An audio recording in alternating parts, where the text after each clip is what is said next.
एक तरफ बहुजन समाज पार्टी है जिसने 5 साल में सर्व समाज को साथ में लेकर के चलने का काम किया, भाईचारा बनाने का काम किया, सर्वजन हिताय सर्वजन सुखाय का नारा ही नहीं दिया, उसको अमली जामा भी पहनाने का काम किया, हर समाज के लोगों को सम्मानपूर्वक जीने का अधिकार दिया और जो कुछ भी मुहैया कराया जा सकता सरकार के माध्यम से उससे कहीं ज्यादा बढ़ करके करने का काम किया। आप याद करिए कि 5 साल के समय में बहन मायावती जी ने क्या क्या नहीं किया। अगर ये एक्सप्रेस वे आप जो बगल में देखते हैं, जो देश का पहला इतना बड़ा एक्सप्रेस वे ऐसा बना था, वो बहन मायावती जी की थे। यहां से आगे जेवर में अगर जाएं, जेवर एयरपोर्ट जिसमें पत्थर अभी लगाया माननीय प्रधानमंत्री जी ने, उसका पत्थर तो तभी लग चुका था और जेवर एयरपोर्ट को इन लोगों ने बनने नहीं दिया था। गंगा एक्सप्रेस वे बहन मायावती जी की देन। उन्होंने पूरे उत्तर प्रदेश में विकास की गंगा फैलाई। बिजली जो थी 6,500 मेगावाट की बिजली का उत्पादन उत्तर प्रदेश में होता था, हर जगह अंधेरा रहता था, बिजली नहीं मिलती थी। बहन मायावती जी ने उसको 17 वर्षों से उसके पहले एक भी कारखाना नहीं लगा था, उन्होंने आकर के एक को नहीं आधा दर्जन नए कारखाने बनाए और बिजली को उन्होंने 6,500 से 13,500 मेगावाट तक पहुंचाने का काम बहन मायावती ने। इसके बाद आपने देखा कि बहन मायावती जी ने सारे गांव 29,000 गांव उत्तर प्रदेश के उन्होंने जो चिन्हित पहले दौर पे किए उसका समग्र विकास किया। और समग्र विकास ही नहीं किया, 29,000 प्राइमरी स्कूल खोले, 5,500 जूनियर हाई स्कूल खोलने का काम किया, 1 दर्जन से ज्यादा यूनिवर्सिटी, अंतर्राष्ट्रीय स्तर की यूनिवर्सिटी और मेडिकल कॉलेज खोलने का काम बहन मायावती जी ने करने का काम किया। हर जिले में नया अस्पताल देने का काम किया।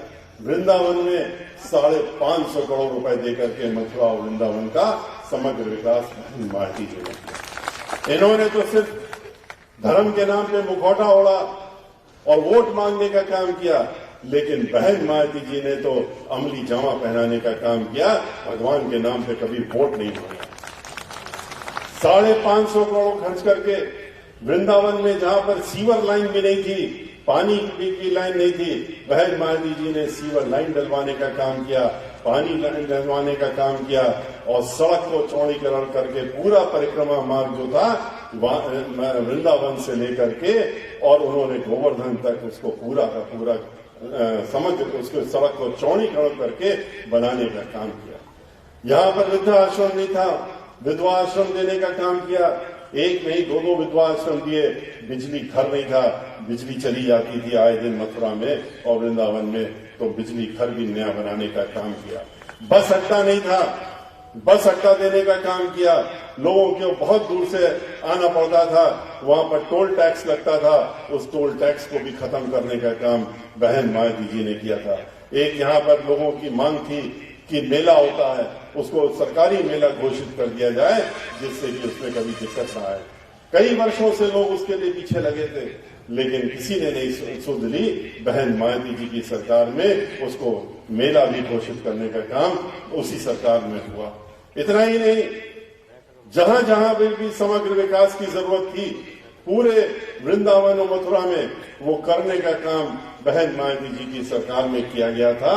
और ये मैं इसलिए कहता हूं क्योंकि उसकी जिम्मेदारी उस समय हमारे हाथों में दी गई थी। मैं स्वयं यहां पर अनेकों बार आया और जो कार्य चल रहे थे उनको देखने का काम किया। जो अस्पताल बना है वहां पर वृंदावन में और मथुरा के बीच में, वो भी आप लोगों ने देखा 100 बेड का अस्पताल, वो आधुनिक अस्पताल भी बहन मायावती जी ने किया। मथुरा से वृंदावन जाने के लिए लोगों को घंटों घंटों रेलवे लाइन बंद हो जाती थी और खड़े रहना पड़ता था। उसको फ्लाईओवर बना करके 5 मिनट में मथुरा से वृंदावन पहुंच सके लोग, इसका भी इंतजाम उस फ्लाईओवर को बना करके बहन मायावती जी ने किया। तो कहने का तात्पर्य ये कि चाहे अयोध्या हो, अयोध्या का समग्र विकास अगर हुआ था उस समय तो बहन मायावती जी की सरकार में हुआ था। चाहे उस सरयू नदी के तट बनाने की बात हो, चाहे वहां पर सीवर लाइन बनाने की डालने की बात हो, चाहे सीवेज ट्रीटमेंट प्लांट लगाने की बात हो, बिजली घर देने की बात हो, परिक्रमा का, अयोध्या का चौड़ीकरण की बात हो, वो सब का सब बहुजन समाज पार्टी की सरकार में हुआ। लेकिन कभी भी हम लोगों ने ईश्वर को बीच में नहीं लाए, भगवान को नहीं लाए, न भगवान राम को लाए, न भगवान कृष्ण को लाए, और हम लोगों ने उनके नाम पे वोट मांगने का काम नहीं किया। तो ये वो लोग हैं, ये भारतीय जनता पार्टी वो है पार्टी जो मुखौटा तो दिखाती है, हम धर्म का पहनते हैं, और धर्म का मुखौटा पहन करके क्या करते हैं। कितने अत्याचार उत्तर प्रदेश में हो रहे हैं, कितनी हत्याएं हो रही हैं, कितने बलात्कार हो रहे हैं, कितनी लूटमार हो रही है, कितना बड़ा भ्रष्टाचार है पूरे उत्तर प्रदेश में। कहते हैं कि हम कानून का राज चला रहे हैं। क्या यही कानून का राज का मतलब है जो हम लोग समझते हैं? कानून का राज जिसमें कि 500 से ज्यादा ब्राह्मण समाज के लोगों की हत्याएं हो जाती है, 100 से ज्यादा ब्राह्मण समाज के लोगों का इनकाउंटर हो जाता है, कितने जो ब्राह्मण समाज के खास तौर से उद्योगपति थे और काम धंधे में लगे थे, उनकी हत्याएं कर दी गई। यहां तक कि पुलिस वाले से गाड़ी के अंदर बैठाल के गोली मार के हत्या करा दी गई है। पुलिस वाला आज 1.5 साल हो गया है, आईपीएस अधिकारी अभी तक पकड़ा में नहीं आया है। क्या यही कानून का राज है? क्या यही कानून का राज है कि जो आज यही पड़ोस में हाथरस में एक दलित समाज की बेटी, उसके साथ में पहले बलात्कार होता है, और बलात्कार होने के बाद में जब उसकी मृत्यु हो जाती है तो उसके मृत्यु शरीर को भी उसके परिवारजनों को नहीं देते हैं। वो रोते रहते हैं, भिलकते रहते हैं, मां चिल्लाती रहती है, लेकिन आखिरी वक्त में भी उसका चेहरा नहीं दिखाते हैं। क्यों? क्योंकि मुख्यमंत्री कहते हैं मैं स्वयं यहां से बैठ के देख रहा हूं, जिला मजिस्ट्रेट को आदेश देते हैं कि मेरा निर्देश है कि तुम जो हो इसको, इस शरीर को उनके घर वालों को नहीं दो, क्योंकि हमारे अपने लोग इसमें फंसे हुए हैं और हमें उनको बचाना है, इसलिए तुम उसको ले जाके जला दो। और फिर सबने देखा कि रात के 2:30 बजे किस तरह से एक कांस्टेबल ने ले जाकर के खेतों में मिट्टी का तेल डाल करके और उसको जलाने का काम किया। वो भी विभत्स जो दृश्य था वो खाली हम लोगों ने नहीं देखा, पूरे देश ने देखा, विदेशों में भी देखा गया, और उसके बारे में हर जगह लिखा गया कि ऐसा भी एक प्रदेश है उत्तर प्रदेश जहां इस तरह का भी काम हो सकता है। फिर आपने देखा महिलाओं से इन्होंने क्या वादा किया था।